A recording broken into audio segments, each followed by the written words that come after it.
piaciuto fare il laboratorio di arte e incollare, inventare un po' di cose e mi è piaciuto tanto tanto. In questo laboratorio abbiamo incontrato le bambine e i bambini della scuola dell'infanzia e della scuola primaria per parlare insieme del coraggio. Abbiamo iniziato leggendo 2 storie su questo tema e poi abbiamo iniziato a conversare con i bambini sulle loro esperienze e le loro avventure rispetto a quando si sono sentiti coraggiosi o quando hanno sentito di avere poco coraggio per affrontare le loro avventure. È stato un bel laboratorio perché intanto potevamo mettere, non so, insieme delle cose che non si possono fare e poi perché abbiamo fatto dei libri. Con la carta abbiamo ritagliato, incollato, creato tante cose e mi è piaciuto tanto. Abbiamo potuto mettere a punto la nostra immaginazione con dei disegni fatti di carta.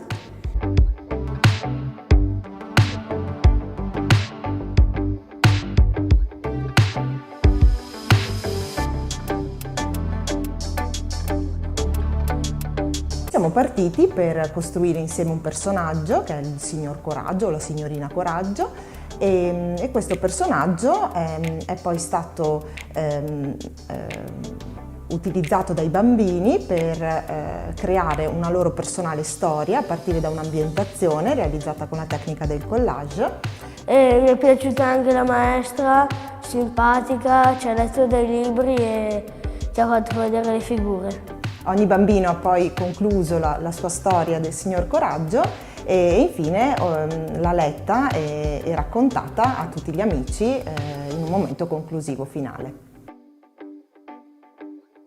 Una volta iniziato questo lavoro i bambini hanno scoperto le potenzialità delle sovrapposizioni delle texture di carte, dell'intaglio delle forme e da lì veramente si sono dedicati per più di un'ora alla realizzazione del loro libro e li ho visti veramente soddisfatti di quanto hanno realizzato e questo è stato molto, molto gratificante per tutti.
Buon pomeriggio a tutti e bentornati a Educhiamoci, giornate per l'educazione organizzate dal Comune di Vittorio Veneto in collaborazione con IM Servizi.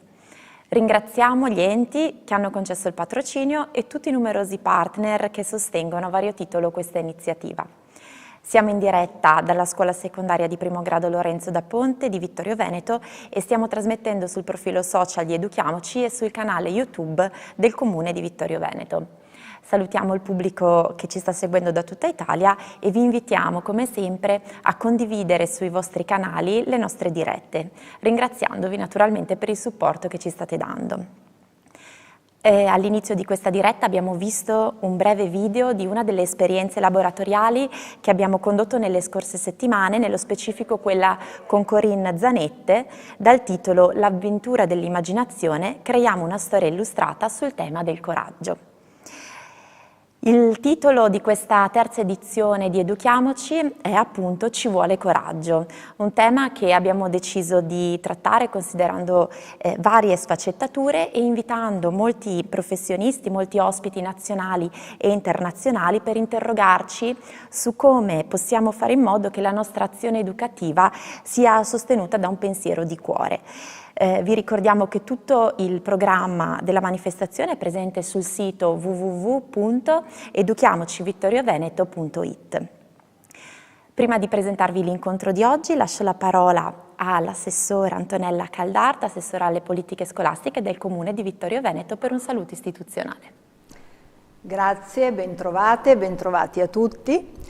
Noi siamo nati 3 anni fa e a piccoli passi siamo cresciuti, seguiti grazie anche al pubblico che ci ha seguito sempre più numeroso e grazie al loro incoraggiamento, grazie ai numerosi professionisti che ci hanno accompagnato, siamo riusciti ad ampliare la nostra offerta, tanto che quest'anno abbiamo valicato i limiti della nostra nazione, dell'Italia, e oggi abbiamo 2 incontri internazionali. Questa mattina avevamo una professoressa collegata dal Marocco ed ora siamo addirittura in collegamento con Los Angeles. Quindi grazie a tutti, welcome Miss Habibi, e davvero ci auguriamo di averla ora nostra ospite con noi per ascoltare il suo punto di vista, che di sicuro sarà di grande spunto per il nostro pensiero. Grazie e buon lavoro a tutti, buon pomeriggio. Grazie a lei, Assessora. Allora veniamo all'incontro di oggi pomeriggio che si chiama Cambiamo Musica e sarà condotto appunto dalla professoressa Sala Bibi, collegata con noi dalla California, che ringraziamo fin da subito per aver accettato di partecipare, per la sua disponibilità, visto che si è anche alzata molto presto questa mattina perché da lei è l'alba. Allora, a volte ci vuole coraggio anche per cambiare un po' le proposte educative e i programmi scolastici alla luce di quanto emerge dalle nuove ricerche condotte in ambito scientifico. Oggi in particolare parleremo della musica e di come sia fortemente connessa con lo sviluppo del bambino.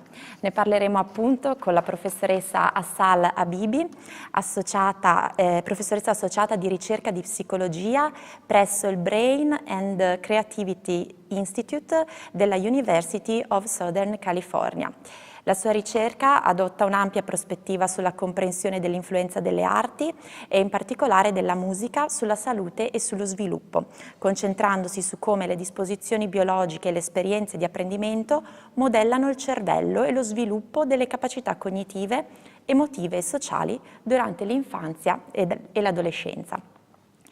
Prima di passare la parola alla nostra relatrice, vi ricordiamo che potete porre eventuali domande commentando la diretta nei profili social oppure scrivendo un messaggio WhatsApp al numero che vedete in sovraimpressione.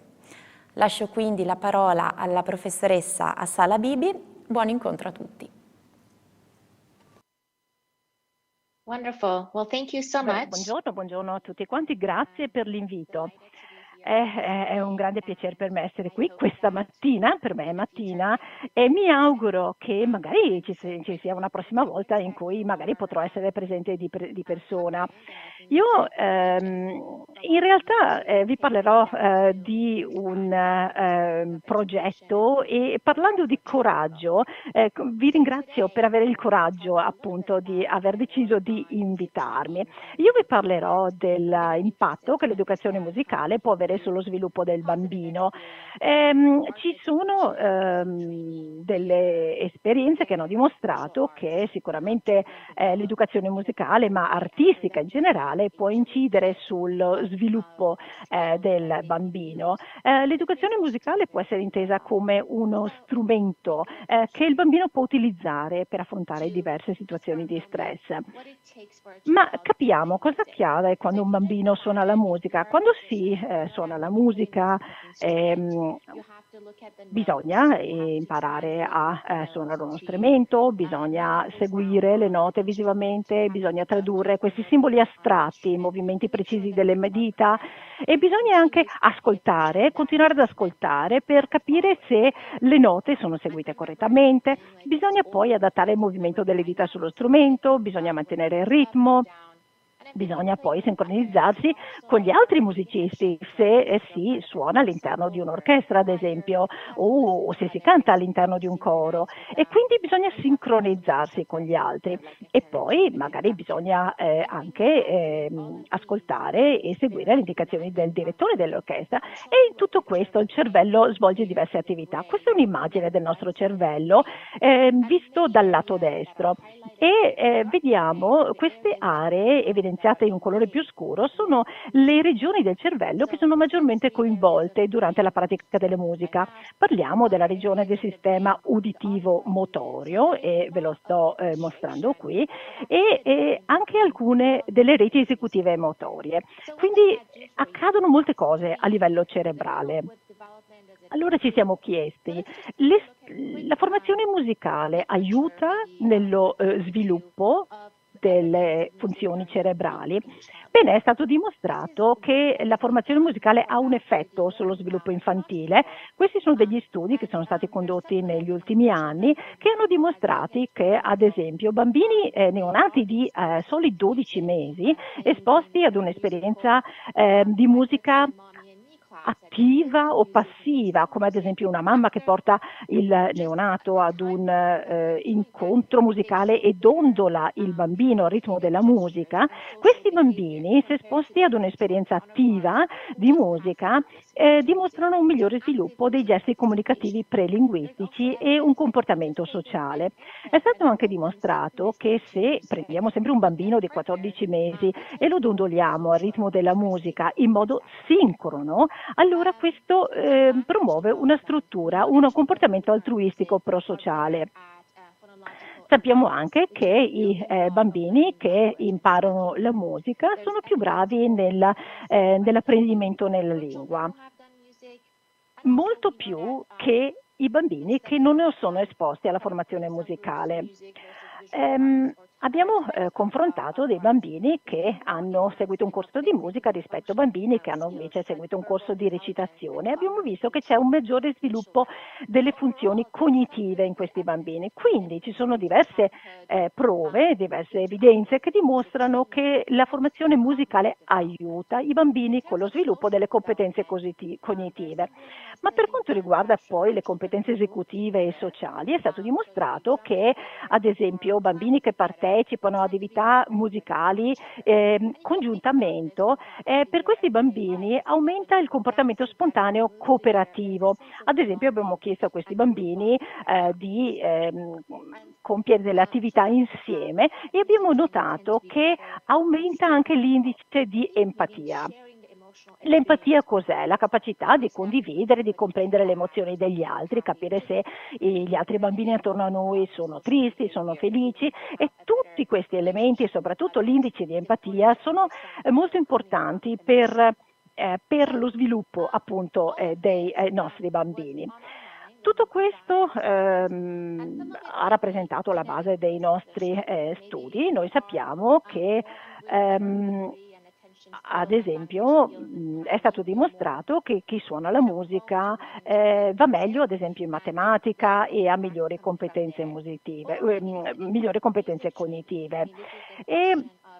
Però c'è sempre stata la questione del rapporto tra quella che è la predisposizione genetica, quindi l'eredità biologica delle persone, e i fattori esterni, quindi genitori che invitano i propri figli a frequentare un corso di musica. È per questo che abbiamo deciso di condurre uno studio longitudinale che abbiamo organizzato in collaborazione con l'Orchestra Giovanile e la Filarmonica di Los Angeles, e l'obiettivo di questo studio era quello di verificare l'effetto dello studio della musica a livello sistematico nei bambini di età di 6-7 anni e per i successivi 5 anni, per capire appunto come questi programmi di formazione musicale influisce sullo sviluppo delle competenze cognitive, esecutive, emotive e sociali, ma anche a livello cerebrale. Questo è uno dei nostri partecipanti, è un'immagine di quando aveva 6 anni, nel 2013, era appena stato iscritto al progetto. All'inizio del programma noi abbiamo fatto appunto delle valutazioni generali di tutti i bambini e dopo ha iniziato a studiare il violino e lui insieme agli altri bambini ogni anno poi è venuto nel nostro laboratorio e l'abbiamo sottoposto a una serie di test insieme poi anche ai genitori. Qui vedete sta indossando degli elettrodi perché abbiamo condotto un elettroencefalogramma per misurare l'attività elettrica appunto del cervello durante lo svolgimento di attività cognitive ma anche di ascolto e di produzione musicale. Ma vorrei dirvi qualcosa di questo programma. Questa orchestra giovanile, questo programma è stato lanciato appunto dalla Filarmonica di Los Angeles e è stata offerta a bambini soprattutto provenienti dalla comunità diciamo sottoservita di Los Angeles, bambini che non avevano la possibilità o non avevano i mezzi di frequentare un corso di musica privato. Quindi l'orchestra giovanile, la Filarmonica di Los Angeles, ha offerto questo programma di formazione musicale gratuito. Era un programma di formazione musicale di 2 ore per 5 giorni alla settimana, un programma gratuito. Il programma è ispirato al sistema chiamato appunto El Sistema, proveniente dal Sud America. È un sistema che è stato lanciato dal direttore dell'Orchestra Giovanile di Los Angeles, che appunto è venezuelano, e quando questo direttore dell'Orchestra di Los Angeles è arrivato a Los Angeles ha assolutamente voluto introdurre questo programma El Sistema.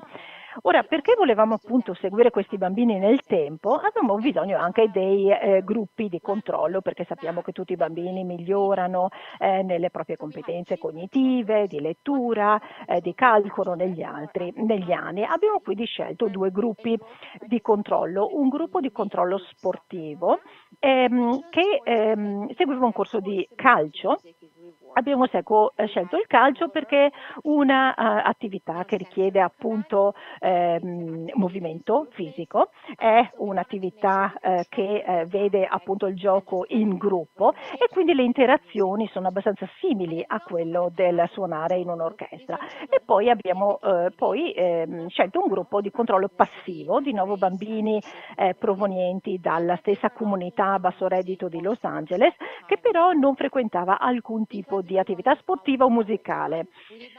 Li abbiamo seguiti nel tempo per 5 anni e per questo motivo non potevamo assolutamente dire a questi bambini del gruppo di controllo passivo di non condurre alcun tipo di attività. Gli abbiamo detto negli anni che se avessero voluto iniziare un qualche tipo di formazione musicale o sportiva avrebbero dovuto informarci. Quindi siamo partiti con 75 bambini all'interno del nostro programma, 25 bambini per gruppo. Abbiamo svolto diverse test all'inizio del programma, abbiamo testato le loro competenze linguistiche, di comportamento sociale e abbiamo anche condotto delle risonanze magnetiche per esaminare non solamente la struttura del loro cervello, ma anche vedere come le diverse parti del cervello comunicavano tra di loro e prevedere le connessioni tra le parti del cervello. Devo dire che per loro è stato importante anche eseguire questi test, perché gli abbiamo spiegato come funziona il cervello, come avviene la risonanza magnetica, quindi abbiamo creato un rapporto diretto con questi bambini, non li abbiamo utilizzati come cavie, possiamo dire, e gli abbiamo spiegato come appunto funziona il cervello e come funzionano le funzioni cerebrali. Ma veniamo ai risultati del progetto. Ovviamente se siete interessati a avere informazioni più dettagliate potete inviarmi una mail. Ma ecco, questo è il cervello con i due emisferi, l'emisfero destro e l'emisfero sinistro, e le aree che ci interessavano sono le aree che vediamo qui colorate, sono la corteccia uditiva primaria, responsabile della percezione del suono, che può essere il linguaggio, può essere la musica, può essere il rumore, il suono. E la corteccia uditiva primaria e secondaria ricevono le informazioni uditive, le elaborano e comunicano le informazioni al resto del cervello. La parte destra, l'emisfero destro, anch'esso è coinvolto nella gestione delle informazioni relative ai suoni. Quello che abbiamo visto è che dopo 2 anni di formazione musicale abbiamo visto un cambiamento a livello dello spessore di queste regioni, della morfologia di queste regioni, un cambiamento che invece non era avvenuto nel gruppo di controllo. Quindi era qualcosa che ci attendavamo, perché sappiamo che l'apprendimento della musica ha a che fare con la musica, quindi il cervello era esposto alla musica, e questi cambiamenti neuroplastici erano associati all'apprendimento della musica e all'ascolto della musica, ma questi cambiamenti sono importanti anche per lo sviluppo della parola, del linguaggio, quindi ci aspettavamo anche un miglioramento delle capacità linguistiche dei nostri bambini nel gruppo musicale e nella percezione anche della comunicazione stessa.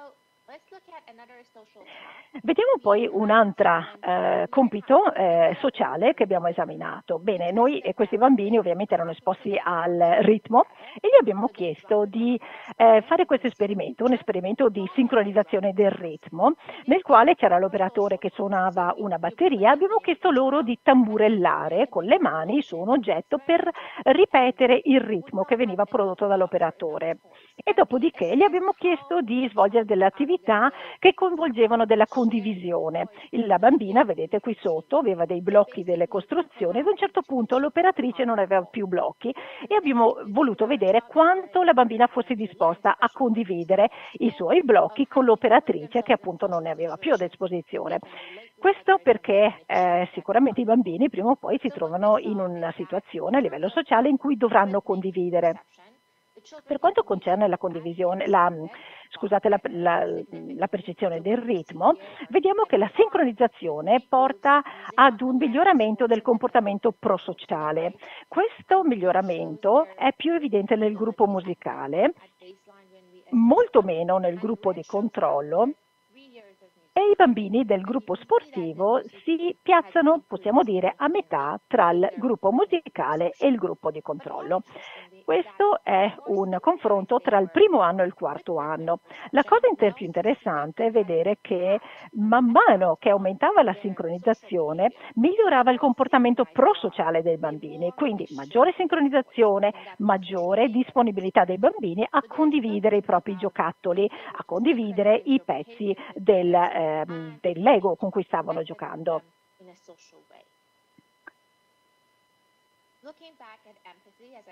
Empatia.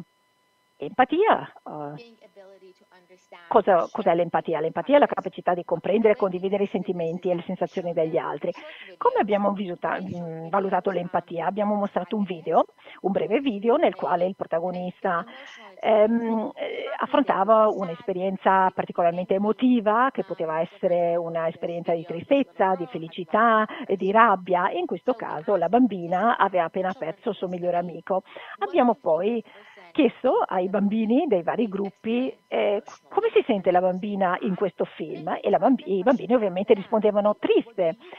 E poi abbiamo chiesto ai bambini: ma tu come ti senti guardando questo film? E la risposta poteva essere empatica, se i bambini si sentivano esattamente nello stesso modo della protagonista, quindi il protagonista triste, il bambino si sente triste.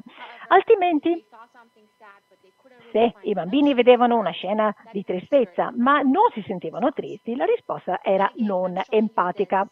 Di nuovo vi mostro la stessa suddivisione dei gruppi. I bambini del gruppo di musica sulla sinistra, dopo 3 anni di educazione musicale, hanno dimostrato una risposta empatica molto migliore rispetto al gruppo di controllo e il gruppo di sportivo. Di nuovo il gruppo sportivo si piazza a metà.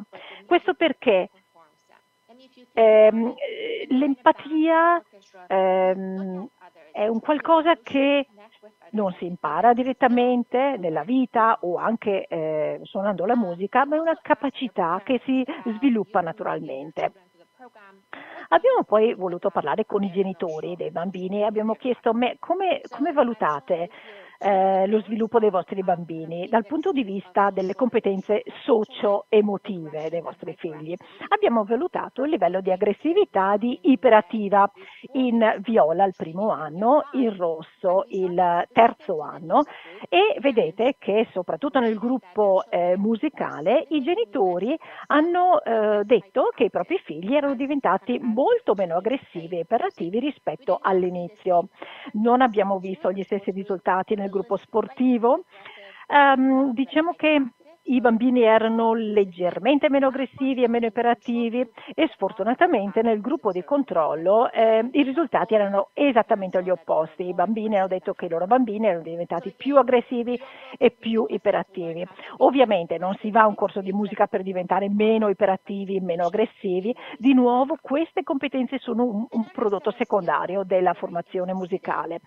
Altre cose che ci hanno interessato è lo studio delle abilità cognitive e funzionali esecutive, vale a dire programmare le attività future oppure inibire la propria impulsività, che può voler dire semplicemente non mangiare un biscotto adesso perché si sta avvicinando l'ora di pranzo.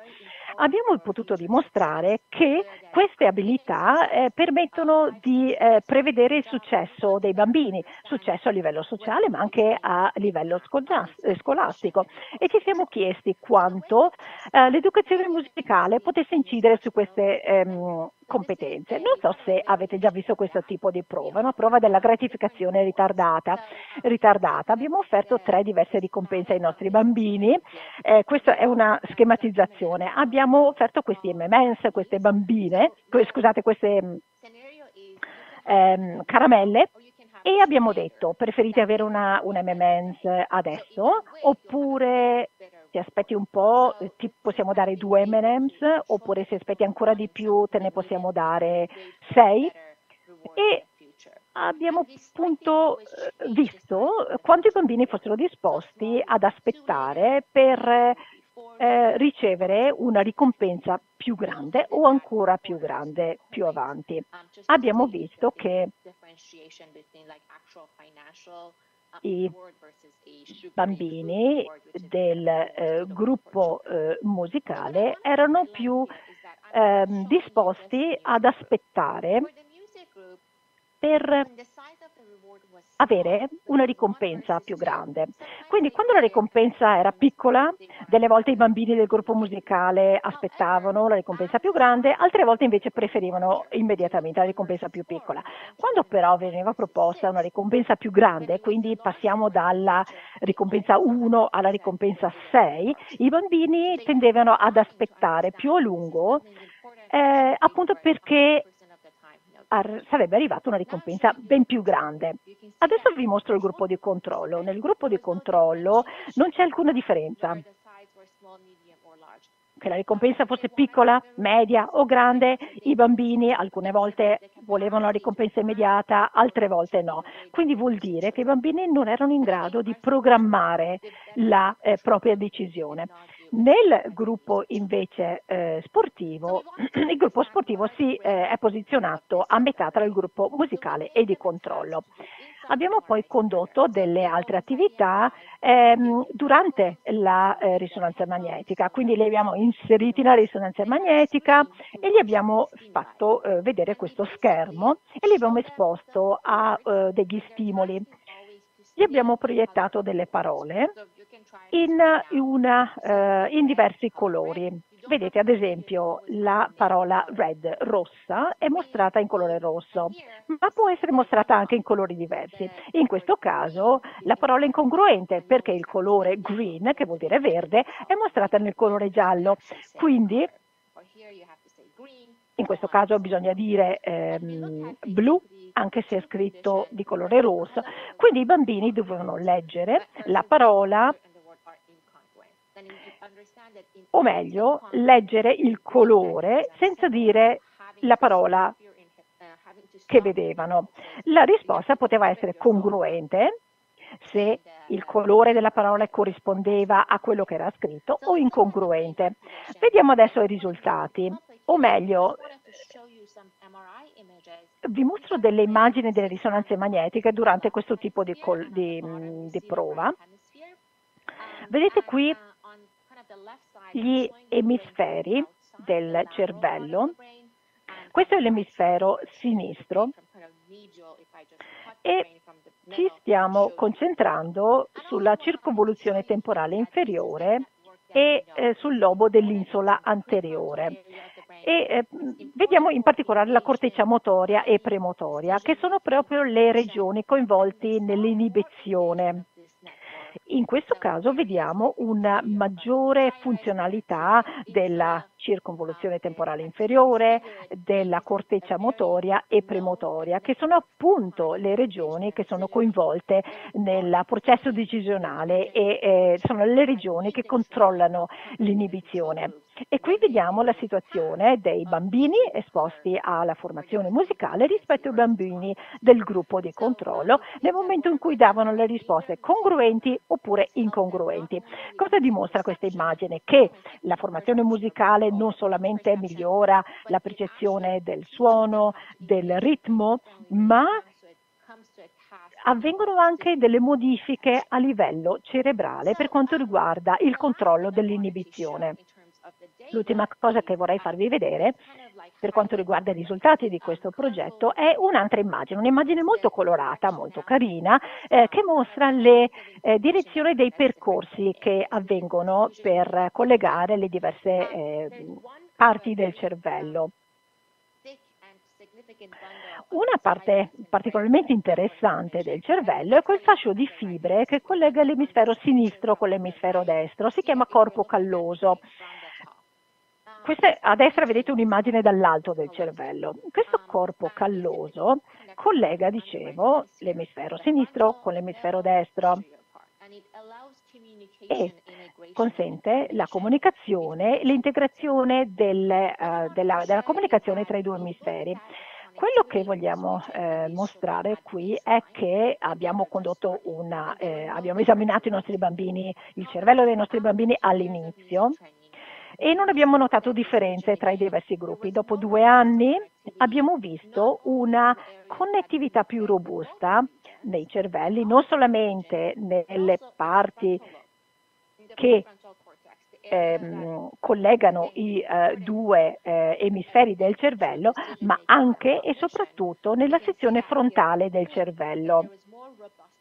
Questo significa che c'è una maggiore comunicazione tra i 2 lobi frontali del cervello. Questo significa che è migliorata la capacità di integrare le informazioni e di elaborare le informazioni. Questo è un effetto secondario della formazione musicale che abbiamo potuto dimostrare nei bambini del nostro gruppo di musica. Bene, per giungere a un riassunto del mio studio, io stesso ho studiato musica nella mia infanzia. La musica è stata molto importante per me perché grazie alla musica ho imparato come sono stata in grado di migliorare le mie competenze cognitive, esecutive, emotive e sociali e noi vogliamo che tutti i nostri bambini possano essere bambini migliori e possano sviluppare maggiori capacità sociali e emotive, possano dimostrare delle migliori capacità di empatia Sfortunatamente ci troviamo in un momento in cui vengono sempre più ridotti i finanziamenti alla scuola e devo dire sfortunatamente le prime materie che saltano sono proprio la musica e l'arte. Ad esempio questa è una situazione negli Stati Uniti, o meglio della California. Il rapporto tra gli studenti e il rapporto gli insegnanti di musica è di 703-1, quindi un insegnante di musica per 703 studenti, e questo è un risultato veramente triste. Io mi auguro di poter condividere questi risultati incoraggianti con i nostri decisori politici, perché abbiamo bisogno di convincere i nostri decisori che la musica e l'arte in generale è importante per lo sviluppo dei nostri bambini. L'arte può essere uno strumento per lo sviluppo delle loro competenze, non solamente cognitive, per il miglioramento non solamente dei loro risultati scolastici, ma l'arte e la musica contribuiscono allo sviluppo di una migliore società. Abbiamo bisogno di bambini che siano bravi a livello emotivo, a livello sociale, perché i bambini sono il nostro futuro. Ebbene, lasciatemi concludere ringraziando tutti i miei bambini che abbiamo seguito in questi anni. Nel frattempo sono diventati degli adolescenti, hanno ormai 17 anni e ho avuto il privilegio di seguirli per tutti questi anni, e devo dire che tutti questi bambini hanno voluto continuare lo studio della musica e sono diventati dei bravissimi musicisti. Ringrazio anche il Brain and Creativity Institute dell'Università della Southern California per aver sostenuto il mio progetto, e vi ringrazio e ora attendo le vostre domande. Grazie. Grazie professoressa Bibi, è stato interessantissimo ascoltarla, ha aperto numerose domande anche da parte di chi ci sta seguendo da casa. Allora gliene pongo qualcuna, se lei è d'accordo. Innanzitutto c'è chi si chiede, lei ha fatto un po' accenno, no, al fatto che nelle scuole ancora non si utilizzano queste scoperte per modificare i programmi, però quali possono essere le applicazioni pratiche di queste scoperte importanti, quali le ricadute quindi proprio nell'ambito scolastico, nelle attività che possono essere proposte ai bambini? Yeah, that's a very good question. Beh, ottima domanda.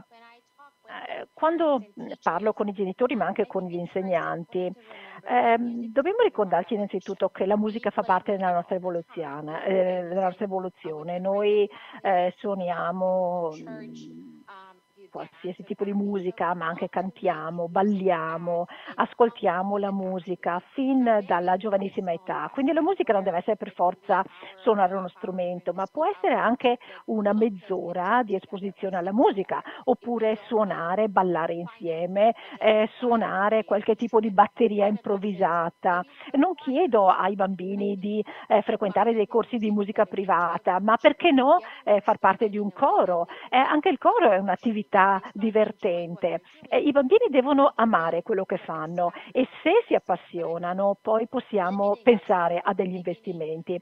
Quindi non dobbiamo limitarci fin dall'inizio dicendo no, imparare la musica vuol dire iscrivere il mio figlio al conservatorio, costerà un sacco di soldi. Quindi no, non pensiamo a questi limiti.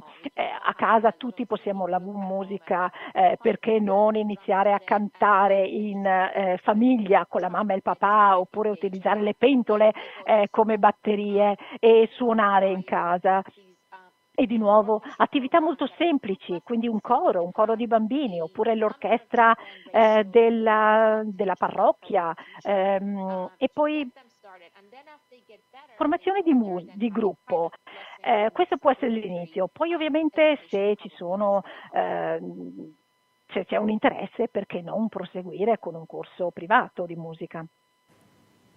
Certo, grazie. Un'altra domanda che ci è arrivata è questa. Il sistema è un progetto bellissimo che in Venezuela è nato da un'idea illuminata di un presidente e di un economista. Ha salvato molti bambini dalla strada, ha rilanciato l'economia, ha prodotto grandi artisti di livello mondiale.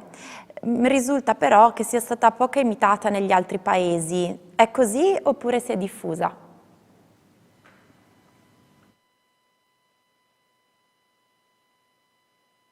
Say that last part again, sorry.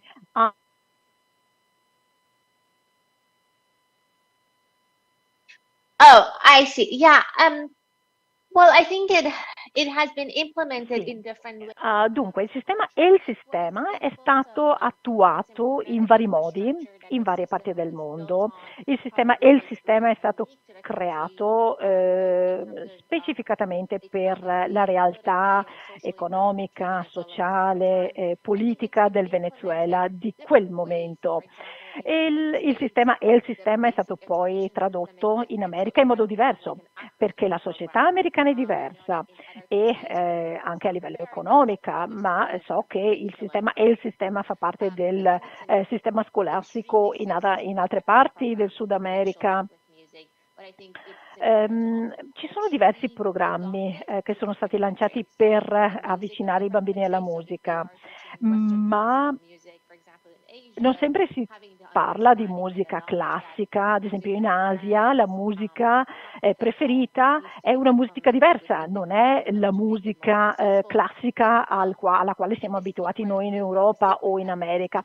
Quindi io direi non tanto il segreto, quanto il successo del sistema e il sistema è stata la capacità di creare una comunità, anche nei bambini del mio progetto. Hanno apprezzato questo progetto e anche le famiglie l'hanno apprezzato perché il progetto ha consentito di creare una famiglia, diciamo, tra i bambini. Grazie. Un'altra curiosità che arriva da una maestra e che dice: spesso le persone dicono non sono portato per la musica. È vero che ci sono bambini più musicali e altri meno?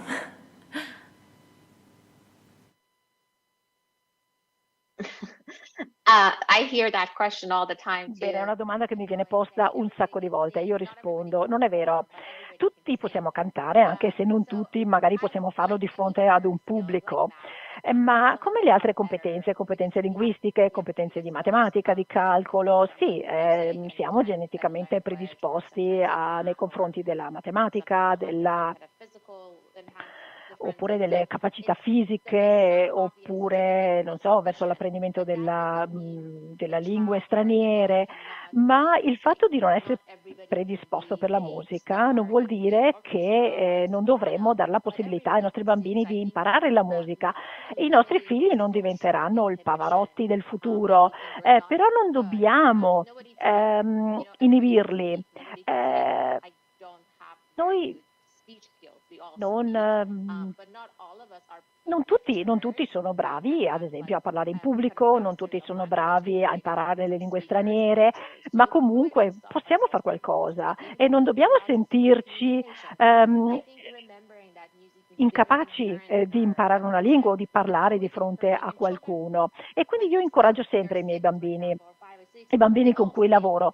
I bambini a 6 anni non sono timidi, a loro piace cantare di fronte alla famiglia, ma anche a sconosciuti. Poi però col progredire dell'età diventano un po' timidi perché magari riconoscono che non sono così bravi a cantare, ma proprio come tutte le capacità dovremmo incoraggiare i nostri bambini, appunto anche se sappiamo che non diventeranno il Beethoven del futuro. Ed eventualmente per bambini che non hanno avuto la possibilità di avere un'esposizione musicale fin da piccolini e probabilmente alcuni di loro hanno sviluppato delle difficoltà anche a livello prosociale o a livello scolastico. È possibile nel tempo integrare la loro esperienza educativa con un percorso musicale, non necessariamente di apprendimento di uno strumento, ma proprio di educazione al ritmo, all'ascolto, che può aiutarli a superare anche le loro difficoltà?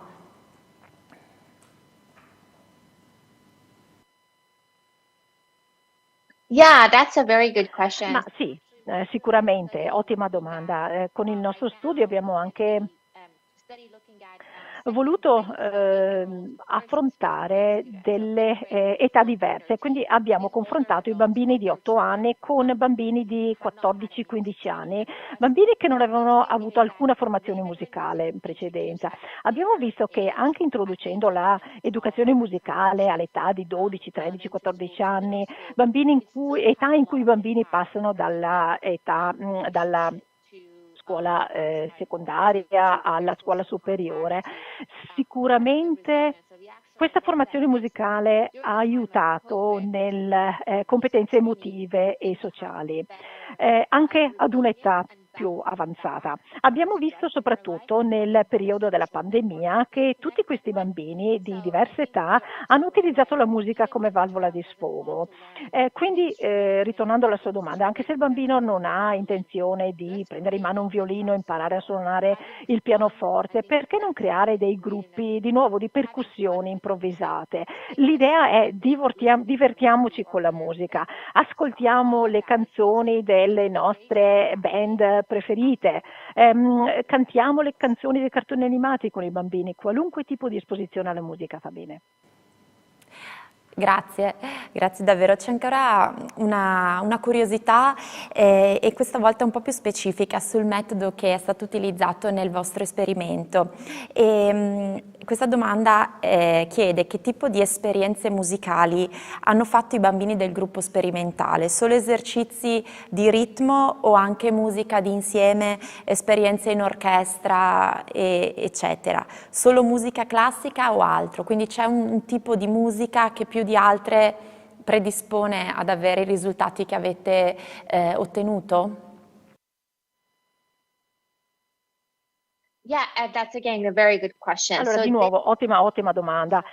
Noi abbiamo lavorato all'interno del programma dell'orchestra giovanile, quindi abbiamo suonato all'interno di un'orchestra, abbiamo dato a tutti i bambini un violino o una viola, quindi questo tipo di strumento.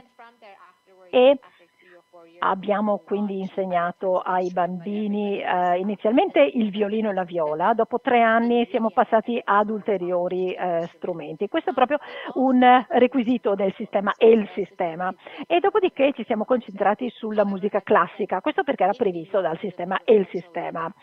Comunque abbiamo dovuto un po' adattarci alle condizioni della popolazione di Los Angeles, perché gran parte dei nostri bambini provenivano dal Sud America. Quindi abbiamo scelto anche delle canzoni, delle tipologie di musica che fossero un po' ispirate alla cultura sudamericana, questo anche per coinvolgere di più non solo i bambini ma anche le famiglie. E poi devo dire che non penso che la musica classica occidentale sia più valida di altre tipologie di musica, purché la musica sia coinvolgente. Qualunque tipo di musica va bene. Sicuramente ci sono molti altri studi che vengono condotti in questo momento sulla musica che lo possono dimostrare. E poi abbiamo anche fatto tantissime performance con la nostra orchestra giovanile. Abbiamo organizzato degli show, dei concerti, sicuramente non erano bambini i migliori suonatori, i migliori orchestrali, ma comunque sono delle performance che sono state molto apprezzate. Grazie mille, stanno arrivando moltissimi commenti di apprezzamento al suo intervento, gliene leggo qualcuno. C'è chi dice che nelle scuole si tolgono finanziamenti alla musica pensando che siano più importanti matematica e letteratura, mentre questa disciplina riunisce insieme capacità di pensiero astratto, competenze motorie, matematiche, ascolto dell'altro e di se stessi, insomma tanti apprendimenti in uno e per di più anche piacevole per i bambini. Poi alcuni dicono grazie, davvero interessantissimo. Speriamo che queste ricerche possano contribuire al cambiamento anche della nostra scuola. E infine qualcun altro che dice bellissimo fare questi scambi internazionali, è davvero arricchente, è davvero anche per noi, anche noi ci uniamo insomma a questo ringraziamento nei suoi confronti. E nel frattempo, mentre la ringraziavo, è arrivata un'ultima domanda, allora gliela pongo per poi andare in chiusura del nostro incontro. I vostri studi hanno portato a dei cambiamenti politici, nel senso che hanno stimolato maggiori finanziamenti a progetti musicali nelle scuole?